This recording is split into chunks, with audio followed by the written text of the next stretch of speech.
Amado Padre que estás en los cielos, una vez más nuestra palabra de gratitud, de alabanza, de reconocimiento de que eres nuestro Dios, creador de los cielos y la tierra, pero eres nuestro Padre de amor. Cuando te llamamos Padre nos sentimos hijos, protegidos, amparados por tu poder, por tu gracia. Esta noche, Señor, suplicamos una vez más que tu Espíritu Santo se mueva, que del texto bíblico extraigamos los pensamientos, las ideas. No queremos hablar lo que el ser humano piensa, queremos exponer tu palabra. Por eso, Señor, abre nuestro entendimiento y que la enseñanza bíblica como semilla buena caiga en los corazones y produzca frutos para vida eterna. Amén. Amigos queridos, una vez más estamos felices aquí de poder compartir la palabra. El texto de esta noche está en la epístola a los Romanos capítulo 6. El otro día les dije que Pablo visitó muchas ciudades, establecía iglesias y una vez que establecía una iglesia escribía cartas a los hermanos de la ciudad de Roma. Les escribió la carta a los romanos. A los de Tesalónica les escribió una carta y esa carta está en la Biblia con el nombre de epístola a los tesalonicenses. A ellos les escribió 2 cartas. Vamos a decir que si Pablo hubiera visitado las Canarias y les hubiera escrito una carta, esa carta estaría en la Biblia con el nombre de epístola a los canarios. Y hoy día alguien diría así: vamos a abrir la Biblia en primera a los canarios o segunda a los canarios, solo para que tengan una idea de lo que es la Biblia.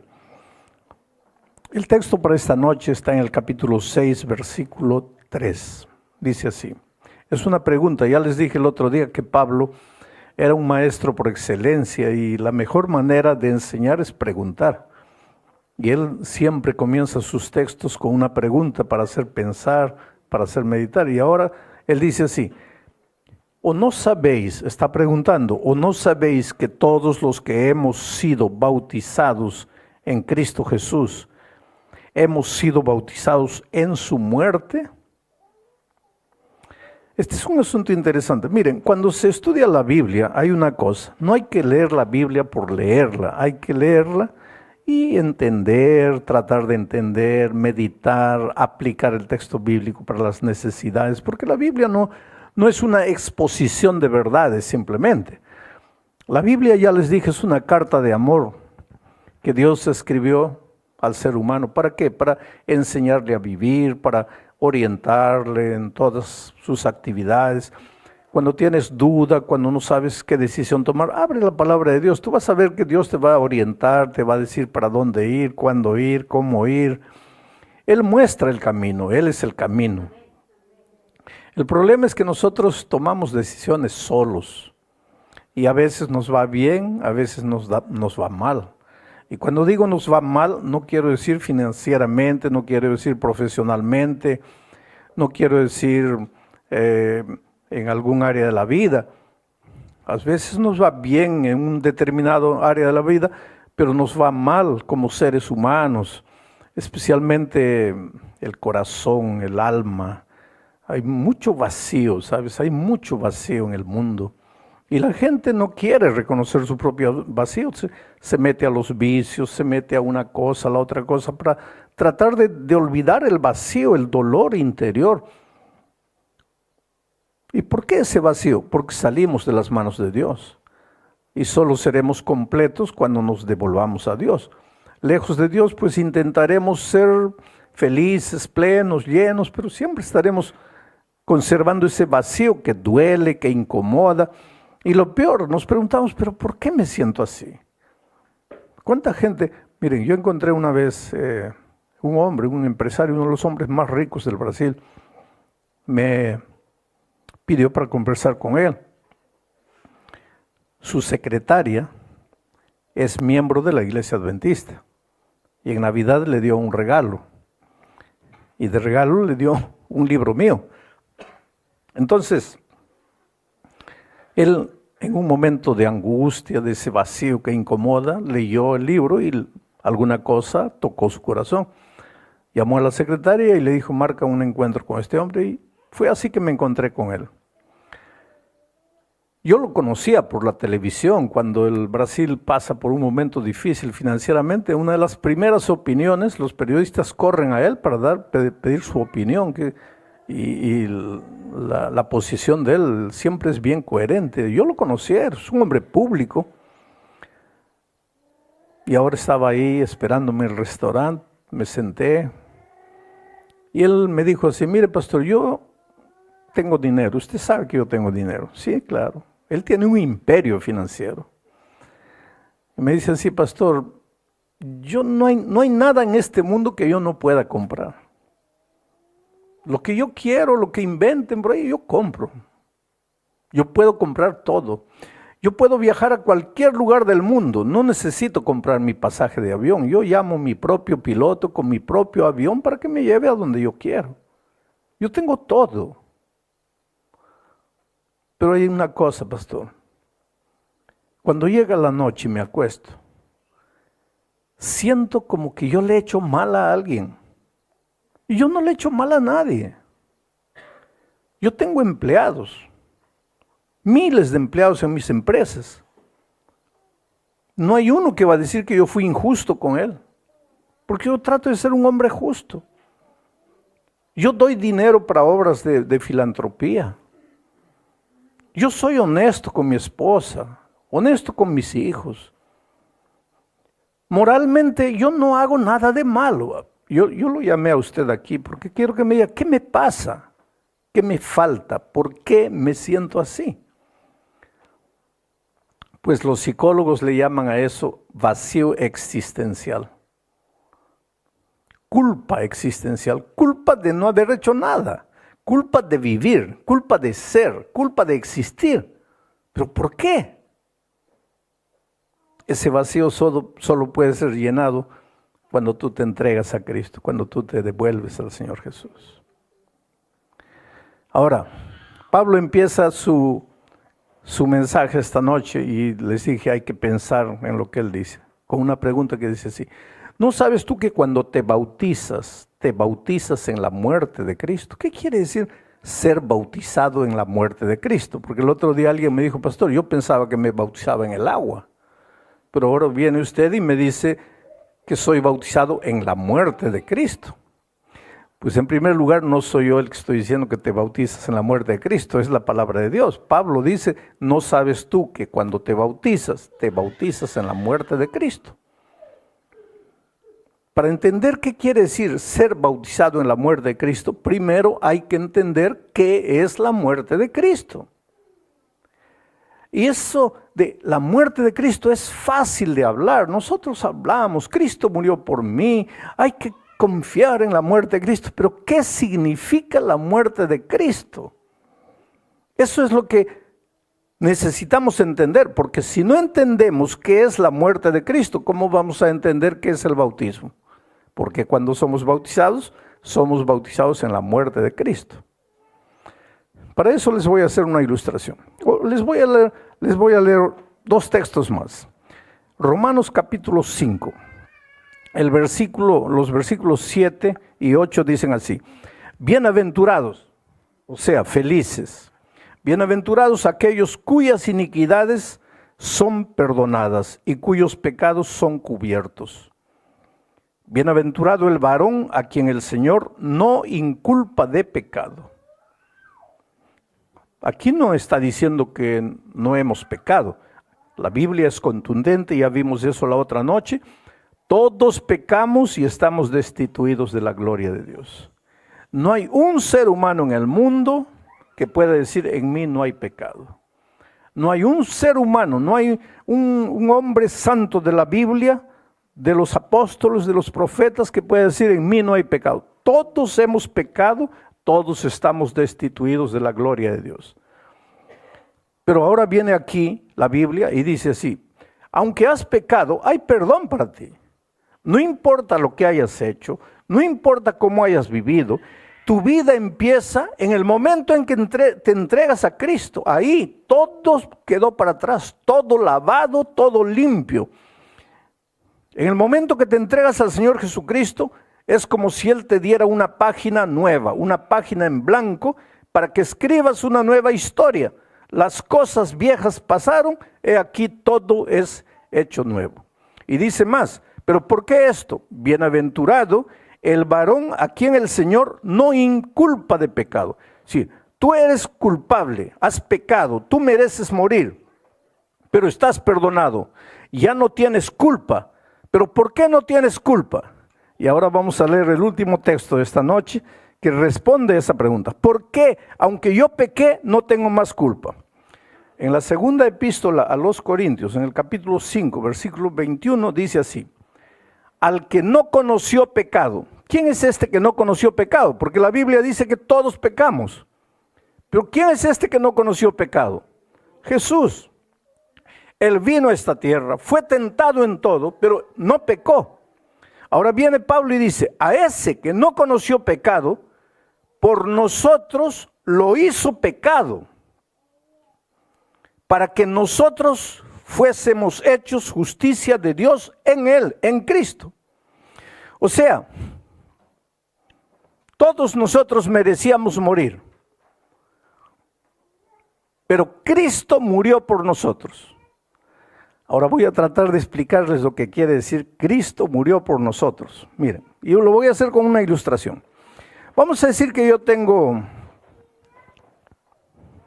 que esta planta es de un cristal finísimo, acabado, cuesta mucho, es una obra de arte, una artesanía, delicadísima, no se puede quebrar. Y yo tengo un hijito de 7, 8 años y le digo, hijito, mira, no toques eso porque es muy delicado, es muy caro, no lo vayas a quebrar.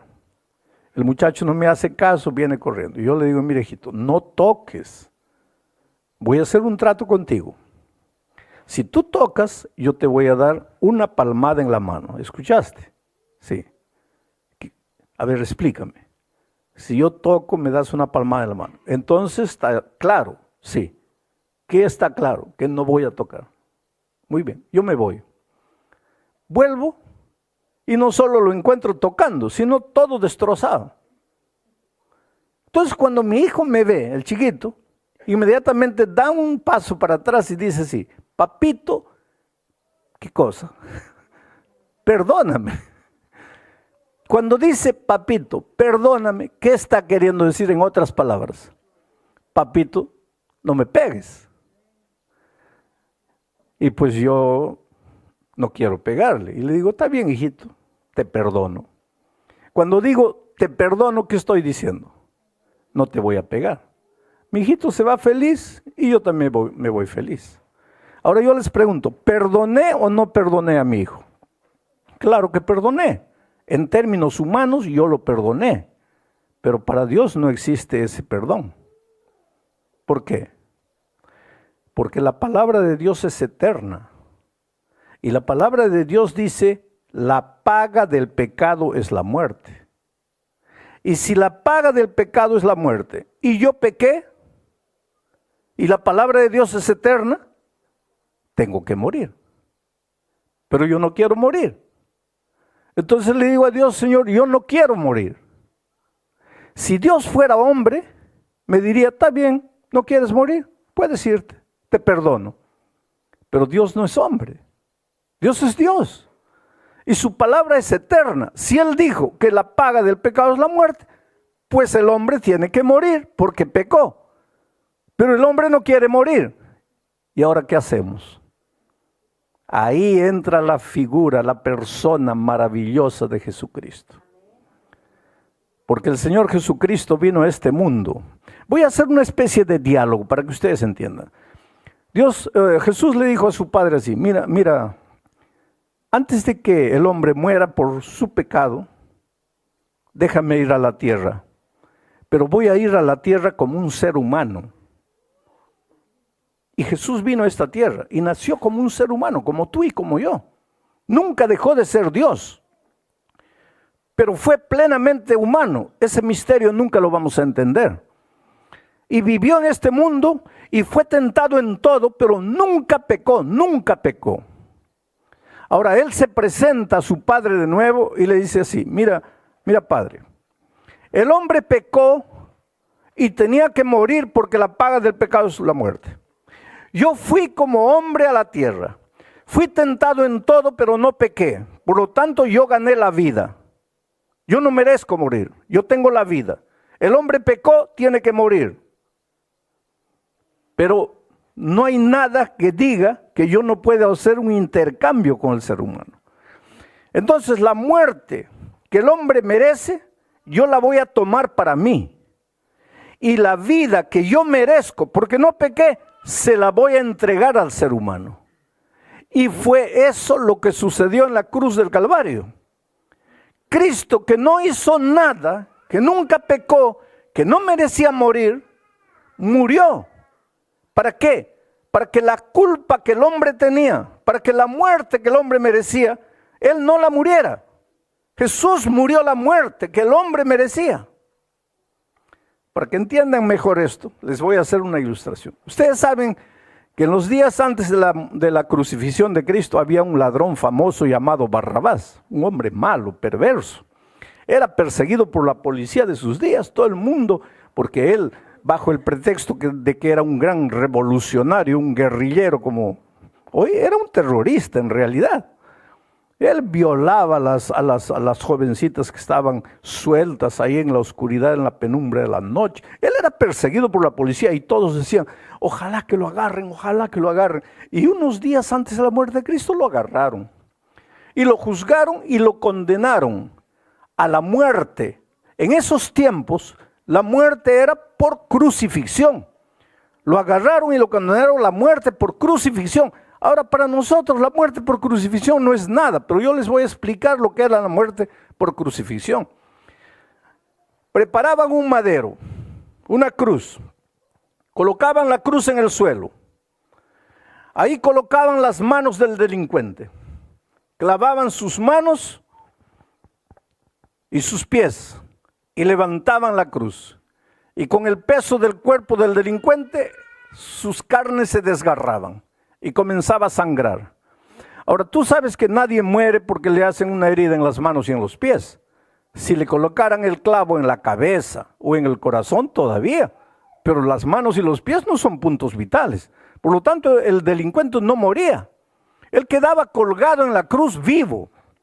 Y la ley de aquellos días, las leyes de la ciudad, no permitían que se matase al delincuente. Tenían que dejarlo vivo, agonizando, hasta morir lentamente. Y dependiendo de la resistencia del hombre, él podía quedarse 1 día, 2 días, 3 días, 4 días colgado.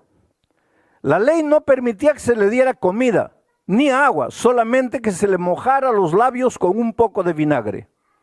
Y ahí estaba el delincuente, sangrando de día. El sol lo quemaba terriblemente. En las noches, en esa montaña, el viento lo castigaba como un látigo, lo flagelaba. Al día siguiente el sol lo quemaba, la sangre chorreando, las moscas, él estaba clavado, no podía ni espantarse las moscas. Era una tortura, era una tortura. Y el público venía para asistir a eso en aquellos tiempos. Y el público se deleitaba, porque muchos habían sido perjudicados por el delincuente. Vamos a decir, un padre cuya hija fue violada. Ahí estaba el papá abajo de la cruz, hasta riéndose, diciendo: estás viendo, miserable, lo que hiciste con mi hija, ahora págala ahí. El otro: está viendo, ahora mereces morir, muere ahí. Y la gente estaba ahí alrededor de la cruz, esperando que el hombre muriera. Llegaba un momento, literalmente, en que el hombre clavado decía a los soldados: por favor, mátenme, mátenme, porque ya no aguanto, mátenme. Pero la ley no permitía, hasta que finalmente el hombre moría. Esa era la muerte de crucifixión. Y Barrabás fue condenado a la muerte en la cruz, y él merecía. En esos tiempos, Cuando alguien era condenado a la muerte, llamaban al carpintero. El carpintero le tomaba las medidas, tanto de largo, tanto de alto, tanto de anchura. Se iba a la carpintería, preparaba la cruz, y ahí el carpintero preparó la cruz y colocó abajo el nombre, para Barrabás, cruz de Barrabás. Ahí estaba ahora la cruz de Barrabás, con el nombre de Barrabás, con las medidas de Barrabás, preparada para Barrabás. Pero ese día tomaron prisionero al Señor Jesucristo. Y ya no había tiempo, lo juzgaron y lo condenaron a la muerte. Pero ¿por qué lo condenaron a muerte? Nunca nadie va a entender. Ustedes saben la historia. Pilato trató de defenderlo. Pilato pensó así: es fiesta y yo tengo autoridad para libertar a un preso. Voy a colocar al pueblo que escoja entre Barrabás y Cristo. Y lo voy a salvar a Jesús, porque él no hizo nada. Y porque si coloco al pueblo para escoger entre Barrabás y Cristo, pues todos van a escoger a Barrabás, porque todo el mundo tiene miedo de Barrabás. En cambio, Cristo no les ha hecho nada. Ahí Pilato estaba seguro de salvar a Jesús. Y cuando al día siguiente fue al pueblo y le dijo: en días festivos como hoy soltamos un preso, ¿a quién ustedes quieren que suelte? ¿A Cristo y a Barrabás? Pilato casi se quedó loco con la respuesta del pueblo, porque el pueblo dijo: suelta a Barrabás, crucifica a Cristo. Ahí soltaron las argollas de Barrabás, Barrabás quedó suelto.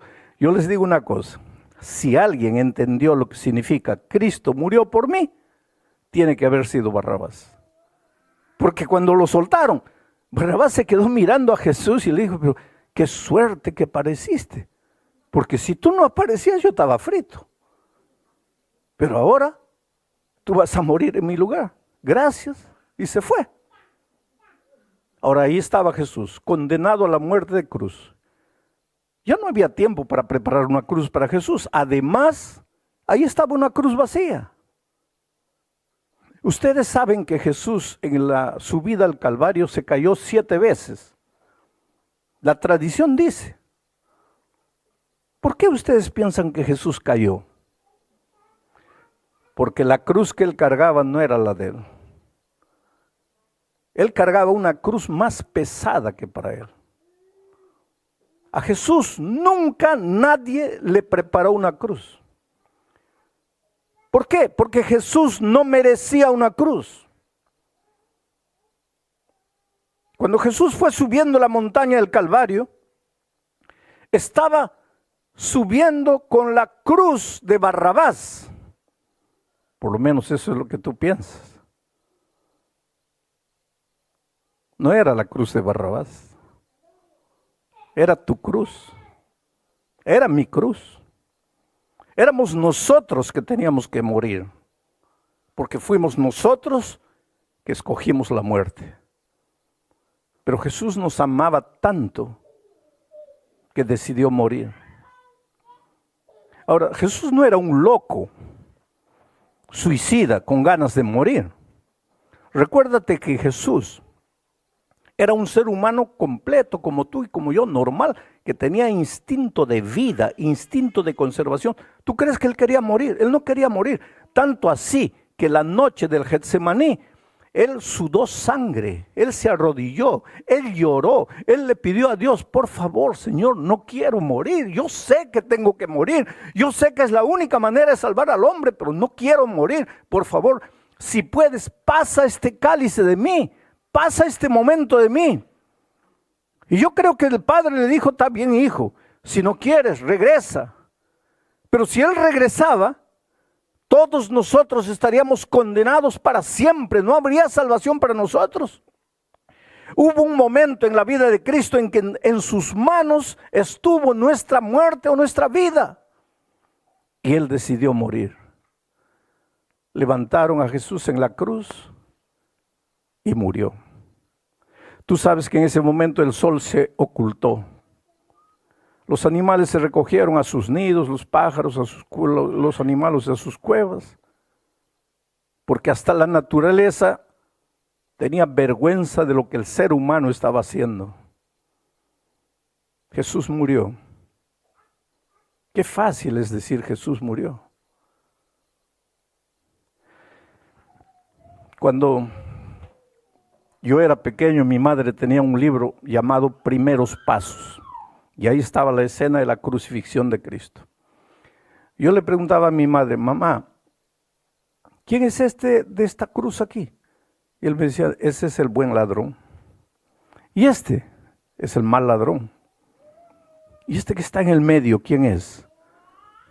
Ella me decía, hijito, ese es Jesús que murió por nuestros pecados. ¿Y estos que están abajo, quiénes son?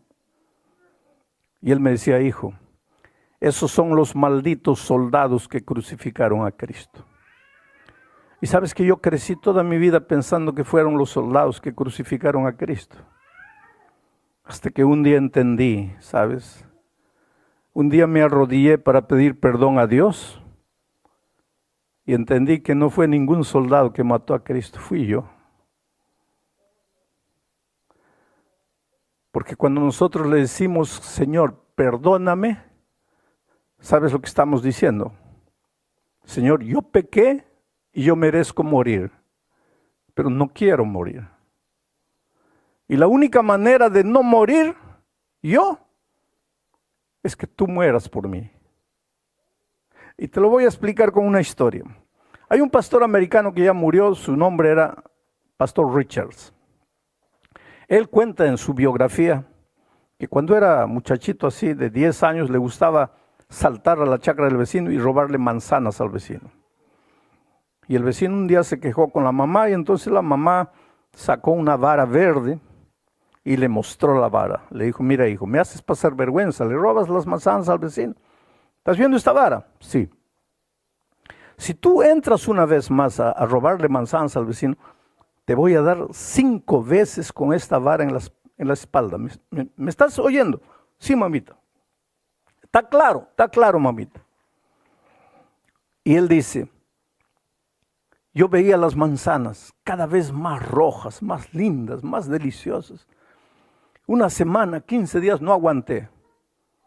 Salté la cerca, agarré las manzanas. Y cuando estoy cayendo de vuelta al patio con las manzanas, mi madre parada con la vara verde en la mano. Y yo comencé a llorar. Y le dije, mamita, perdóname.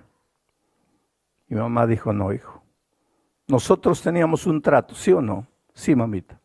¿Cuál era el trato? Si yo agarraba las manzanas, me golpeabas. ¿Agarraste o no? Sí. ¿Y? Pero mamita, perdóname. No puedo, hijo. Mamita, perdóname. No puedo, hijo. Teníamos un trato. Ahí él dice que se arrodilló delante de la madre. Mamita, por favor, perdóname. Tú no me amas. Ahora, ¿qué madre puede quedarse insensible viendo al hijo arrodillado, llorando, pidiendo perdón? Pues la madre de Richard era una señora que amaba a su niño. Le dijo, hijito, ¿no quieres recibir el castigo? No, mamita, levántate. Y se levantó. Toma la vara en tus manos. ¿Para qué, mamita? Toma la vara en tus manos. Sí, mamita, pero ¿para qué? ¿No quieres recibir el castigo? No, mamita, toma la vara en tus manos. Y él tomó. Y ahora ella se volvió a él y le dijo, ahora tú me vas a dar 5 veces con las varas en mi espalda. Tú pecaste. Tú desobedeciste. Tú mereces el castigo.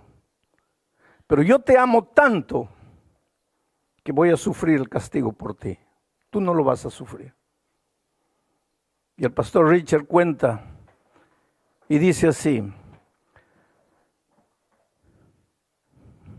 yo no tuve el valor de castigar a mi madre por lo que yo había hecho. Pero nosotros, queridos, sí tenemos el valor de crucificar a Cristo. Porque quien merece la muerte somos nosotros, no es Él. Pero Él nos ama tanto que dice, está bien, hijo, ¿no quieres morir? Yo voy a morir en tu lugar. Por eso la Biblia dice que tú ya no tienes culpa, porque tu culpa fue transferida al Señor Jesucristo. A Él que no conoció pecado, Dios lo hizo pecado por nosotros, para que nosotros ahora fuésemos justos. ¿Sabes? Lo que es justo, un justo es aquel que nunca pecó. Tú eres justo, tú nunca pecaste. ¿Pero por qué? Porque todos tus pecados son transferidos a Él. Él pagó por tus pecados. Y ahora tú puedes decir, gloria a Dios, está todo resuelto para mí. No, no es tan así. No es tan fácil así. ¿Cómo no? Jesús es la vida. Cuando estás en Cristo, estás en la vida. Cuando te separas de Jesús, entras a la muerte. La paga del pecado es la muerte. No es una muerte instantánea, es una muerte lenta, dolorosa, diaria, todos los días vas muriendo, vas muriendo. Llega un punto que no aguantas más esta vida. Ahora yo te pregunto, ¿hay solución para ti, sí o no? ¿Cuál sería la solución? Regresar a Jesús. Pero cuando tú estás yendo a Jesús, aparece el enemigo. Y el enemigo de Dios también conoce la Biblia, la conoce muy bien. ¿Te acuerdas que en el desierto de la tentación el diablo fue a tentar a Jesús con la Biblia abierta? Ahora, el diablo conoce muy bien la Biblia. Y cuando tú estás volviendo a Jesús, el enemigo se presenta a Jesús y le dice, espera un poco, ¿vas a recibirlo de vuelta a este miserable pecador? Sí. ¿Pero por qué? Porque lo amo. Pero dime una cosa, ¿esta Biblia es tu palabra o no? Y Jesús dice, claro, es mi palabra. ¿Y se puede confiar en esto? Claro que puedes confiar. ¿Tu palabra es eterna? Claro que es. ¿Tu palabra no cambia nunca? No cambia nunca. ¿Y qué dice aquí? ¿Aquí no dice que la paga del pecado es la muerte? Sí. ¿Y este miserable no pecó? Pecó. ¿Y por qué lo vas a recibir de vuelta? ¿Qué hacemos? Jesús te ama, te quiere de vuelta. Pero la Biblia dice que la paga del pecado es la muerte. Y tú has pecado. Pero Jesús no quiere que mueras. Pues ahí aparece Jesús y le dice al enemigo así, él ha pecado, pero yo no he pecado. Yo he ido a la tierra, he vivido como ser humano. Tú no me puedes culpar de pecado. Por lo tanto, yo no merezco morir.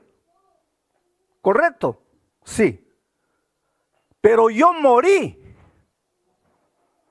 Sin merecer, yo morí. Ahora yo voy a darle a él la muerte que yo morí para que él pague con mi muerte la deuda que tiene. Porque él pecó. Todo lo que él tiene que hacer es confiar en mí.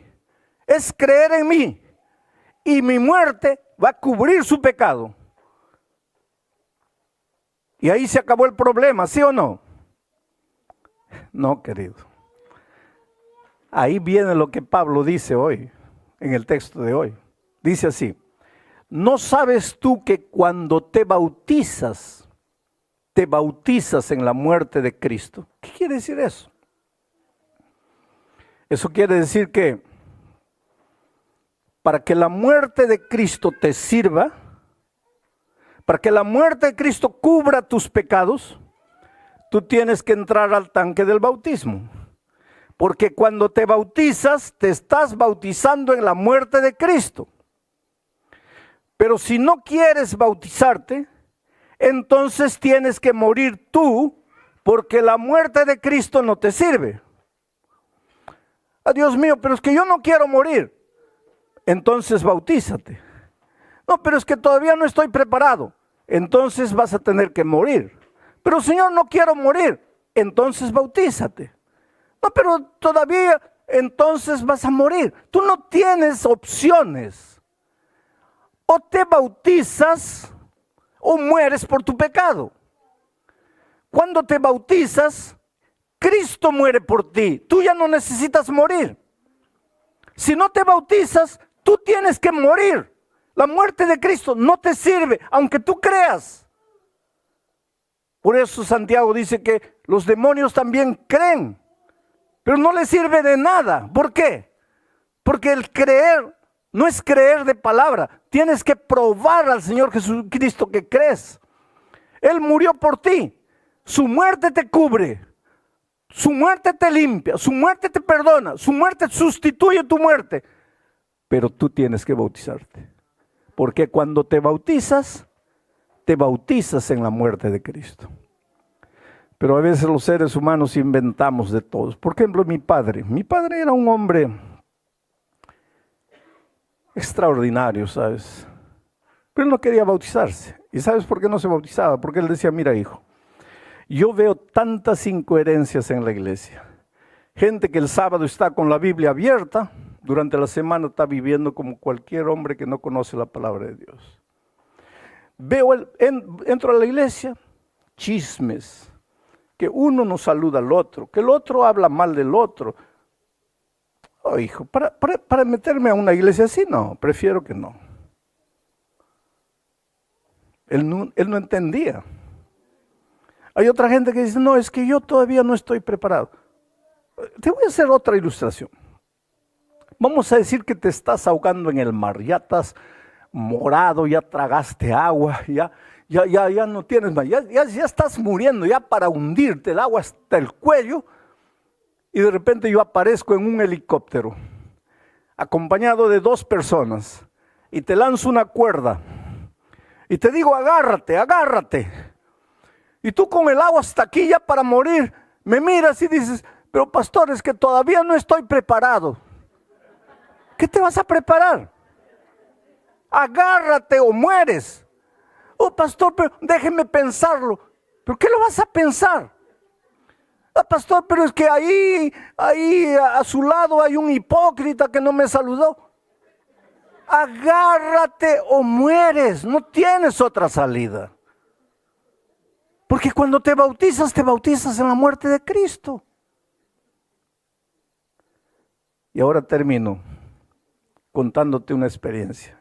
Estaba predicando en Santa Cruz de la Sierra, Bolivia. ¿Hay algún boliviano aquí? ¿No hay nadie? Ah, allá, qué bueno. Santa Cruz de la Sierra.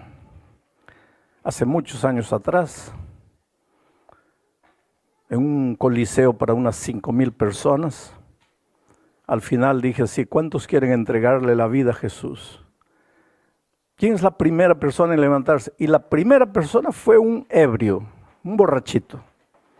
Pero no ebrio así normal, sino ebrio, porque el pobrecito venía así, por el centro, por el corredor, venía así. Y pues lógico que todo el público comenzó a reír, porque pensaban, ese pobre no sabe nada, no entiende nada. Y él llegó aquí y aquí estaba parado ahí llorando.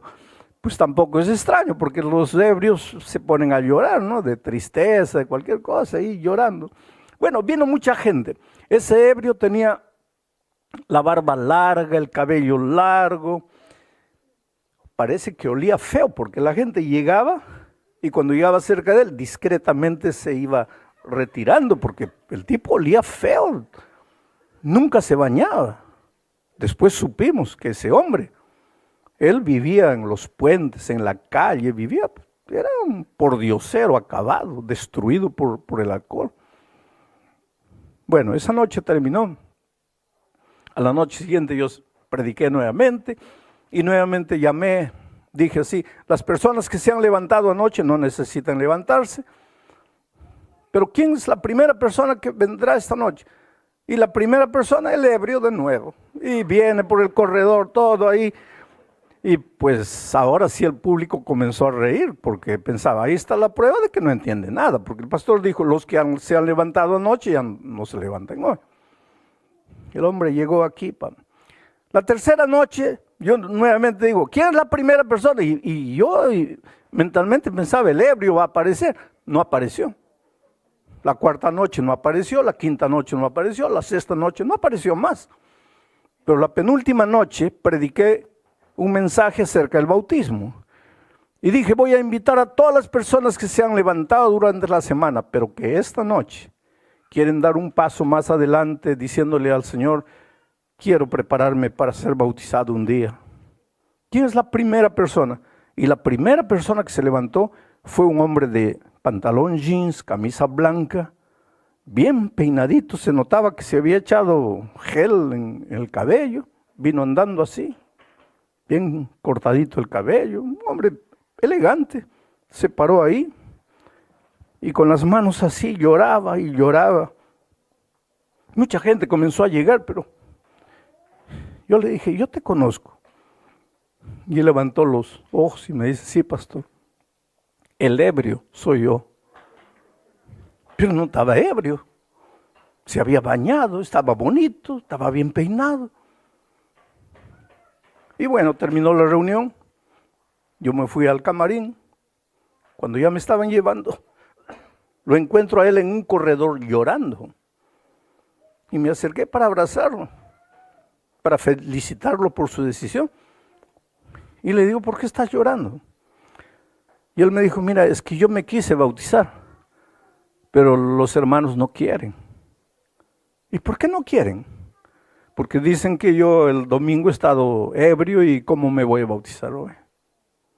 Y él me dice, pero yo sé, ellos tienen razón, ellos no confían en mí, ellos creen que yo me voy a emborrachar de nuevo, pero lo que ellos no saben es mi historia. ¿Y cuál es tu historia? Y me contó la siguiente historia. Cuando yo tenía 21 años me casé. Yo era ingeniero de minas en una de las más grandes empresas mineradoras aquí del país. Me casé, jovencito, 21 años, me fui de luna de miel. Cuando estábamos volviendo, dormité en el volante, me salí de la carretera, mi esposa murió y yo salí vivo. Y comenzó a llorar. Y me dice, pastor, yo maté a mi esposa. Le digo, muchacho, tú no la mataste, fue un accidente. No, pastor. Yo estaba manejando el carro y yo dormité. Quien tenía que morir era yo, no ella. Yo acabé con la vida de una joven. Yo soy el único culpable. Pero pastor, en aquel tiempo yo no conocía a Dios, yo no conocía nada. ¿Y qué hace un hombre desesperado, un hombre atormentado, un hombre que quiere olvidar las cosas? ¿Qué hace? Pues es lo que hice, me entregué a la bebida. En 6 meses perdí el empleo, perdí la familia, perdí todo. Me entregué a la bebida completamente. Pastor, hace 30 años, yo bebo todos los días. Yo vivo en la calle, duermo en los cementerios, duermo debajo de los puentes. Yo pido limosna para beber. Esa es mi vida, soy un pordiosero, acabado, destruido por la vida. Hasta el domingo que yo entré, no entré para escucharle a usted, entré porque estaba lloviznando. La puerta del coliseo estaba abierta, yo entré, estaba ebrio, pero el Espíritu de Dios tocó mi corazón y yo entendí. Usted dijo al final así, esta noche solo tienes 2 caminos. O te levantas y vuelves a tu casa para continuar la vida que has vivido, o te levantas y vienes aquí y le entregas la vida a Cristo. Pastor, usted estaba equivocado, yo no tenía 2 caminos. Ese primer camino de levantarme, volver para mi casa, para continuar la vida que había vivido, ese camino no existía para mí. ¿Qué casa? ¿A qué casa iba a volver yo? ¿A qué vida? ¿Qué vida tenía yo? Por lo tanto, esa noche para mí solo había un camino. Y me levanté y vine adelante. Y usted piensa que yo no entendí, entendí. Y la segunda noche, ¿sabe por qué me levanté? Porque la primera noche yo salí y volví a beber. Entonces la segunda noche dije, mi decisión de anoche no sirvió. Por eso volví la segunda noche y me levanté. Pero esa noche ya no bebí. Y la otra noche no bebí. Y hoy día está completando 5 días. Después de 30 años, hoy día, 5 días que no coloco una gota de alcohol en mi boca. Pero la iglesia no sabe eso. Y había un hermano que estaba oyendo ahí y llorando. Se acercó y lo abrazó. Y le dijo, hermano, perdóname. Yo soy el anciano que dijo que no te podías bautizar. Pero después de oír tu historia, si tú quieres te bautizamos. Y al día siguiente fue bautizado. Pasaron años. 5, 6 años, volví a Santa Cruz de la Sierra para predicar en el mismo Coliseo. El pastor me recogió en el hotel, llegamos al Coliseo y ahí había un hombre con un chaleco fosforescente, un radio en la mano, una linterna en la otra, y corría de un lado para otro. Habían 200 hermanos que cuidaban del orden y él dando órdenes. No, cierren la puerta, abran esta puerta, aquí ya está lleno y eso y aquello y el otro. Y el pastor me dice, ¿te acuerdas de ese hombre? No. Es el ebrio que se levantó cuando tú viniste 6 años atrás. Ahora un líder, un hombre transformado, un hombre nuevo. Porque así es Dios. Te encuentra, no sé cómo en la vida, y te hace de nuevo, te recría, te da nuevos horizontes, te da una visión completamente diferente de la vida. Y es como si nunca hubieras tenido historia. Por eso esta noche te voy a hacer una invitación y escuchen bien lo que voy a decir. Esta invitación es para todos aquellos que se han levantado ya durante la semana. Pero que esta noche quisieran decirle a Jesús, oh Señor, yo quiero prepararme para ser bautizado un día. Yo quiero dar el paso del bautismo. Yo quiero ser bautizado en la muerte de Cristo. Yo quiero que la muerte de Cristo sustituya mis pecados.